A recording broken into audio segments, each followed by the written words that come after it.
Hello, hello, hello, hello. Hey, nǹkan máa ń bẹ láyé yìí o. Ṣé ìgbójúlé léyìí ni? Àbí ìgbójúlé oògùn? Wọ́n ní ẹni tó bá ìgbójúlé oògùn kan máa jẹ́ ní kò bọ́n ṣe máa ń sọ lówe Yorùbá. Ṣé ojúkójú ni Ashley ń là yìí ni? Àbí ó ní nǹkan kan tó gbẹ́kẹ̀lé tó sọ kábíyèsí ọ̀nìrìṣà ó sọ dẹ̀gbẹ́ nílé ayé yìí kan náà tá wà yìí, nílé ayé ìlú ọlọ́run kan náà tá wà yìí, ní nǹkan tó ọlọ́run dá dáadáa nílé ayé yìí tí àwọn kan dẹ̀ wá mú ilé ayé náà wọ́n wá fẹ́ torí ẹ̀ kodò. Nǹkan bẹ́ẹ̀ o, wọ́n láṣìlè mà ní. Wọ́n ló sọ pé òun ò lè ever láyé àti láéláé òun kúrò láàfin. Òun ò lè kúrò láàfin ilẹ̀ fún kábíyèsí àti Naomi. Ó ní ìṣojú òun ní gbogbo ẹ̀ máa ṣe. Àfi tí kábíyèsí ò bá ti wíìlì Ọ̀jájá mọ̀ yẹn fún ọmọ òun Adémákinwá yẹn pé láyéláyé òun ò ní bí èrè o.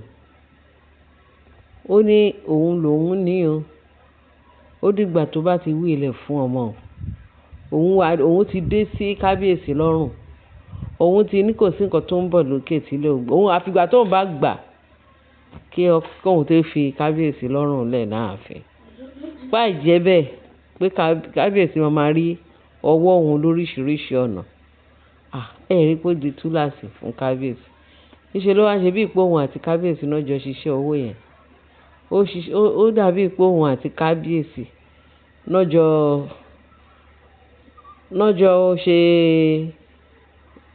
náà jọ wúyè tí kábíyèsí fi jẹ ọba. Ó dàbí ìpé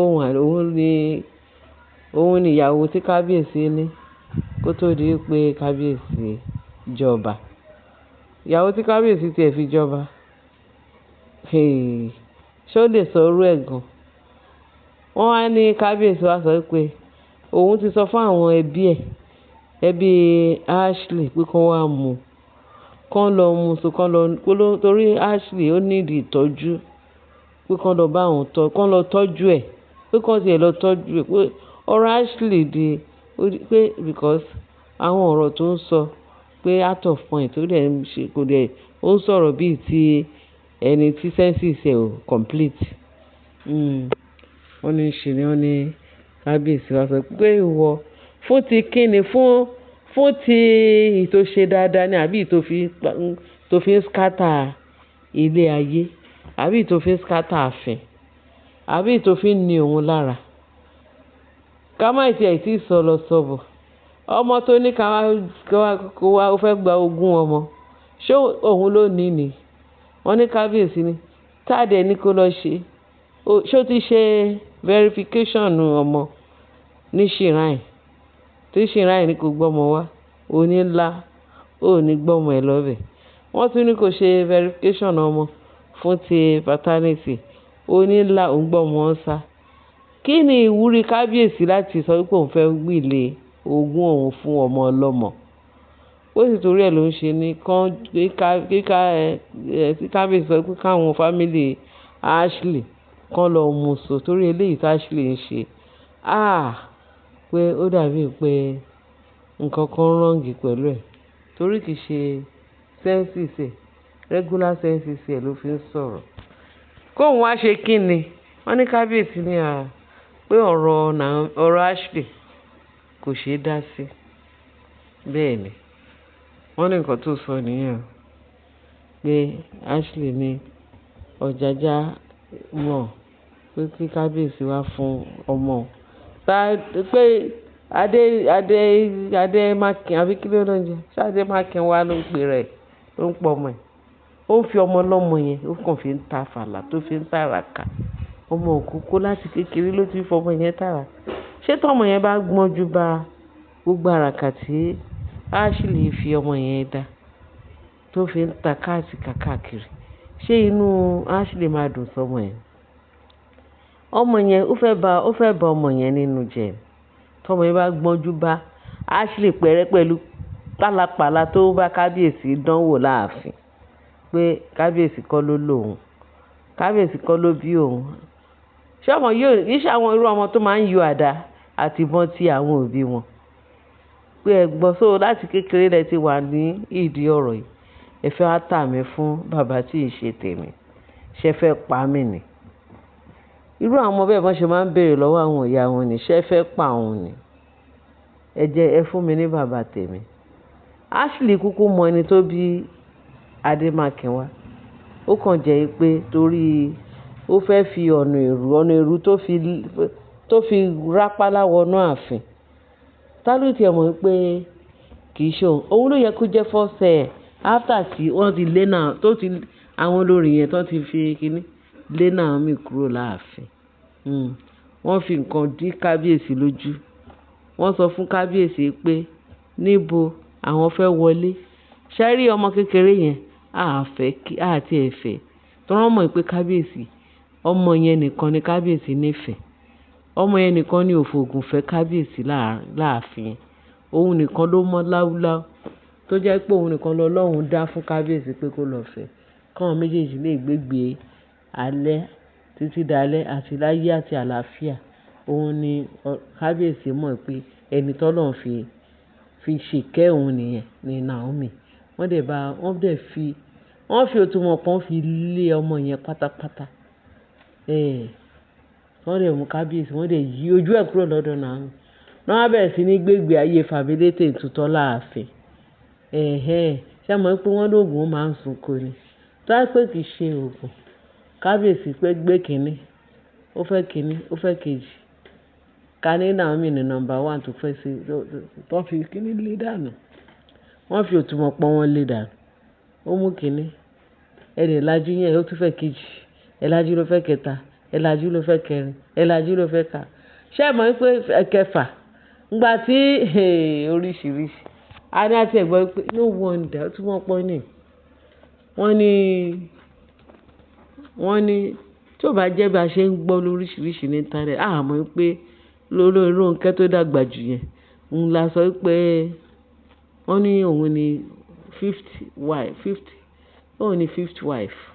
Ó dàbí pé Ashley ni ìyàwó kẹfà torí alóṣì kẹrin náà.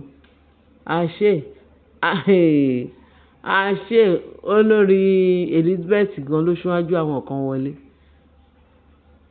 Wọ́n ní ìkarùn ni kí ló ń jẹ́ ní olórí Rónkẹ́ jẹ́ ìyàwó karùn-ún. A ti ẹ̀ fi pé bóyá Ashley ló máa jẹ́ nígbà tó ti ṣẹ́bọ̀n pọ́n ní ó wá ṣọmọ ọ̀dọ̀ láti wá máa gbùgbà. Wọ́n dẹ̀ ń sanwó fún un. Wọ́n á di pé Naomi ó fà á mọ́ra pé torí pé ó jẹ́ ọmọ ìlú ọkọ òun. Ó ní wọ́n lóun àtọkọ òun pé tán mọ́ ó tán. Ìyẹn ò ti ever rò wípé bóyá ó lè gbọ́kọ mọ́ òun lọ́wọ́. Ó gbọ́gbọ́n àrékérekè yẹn tó fi wọlé.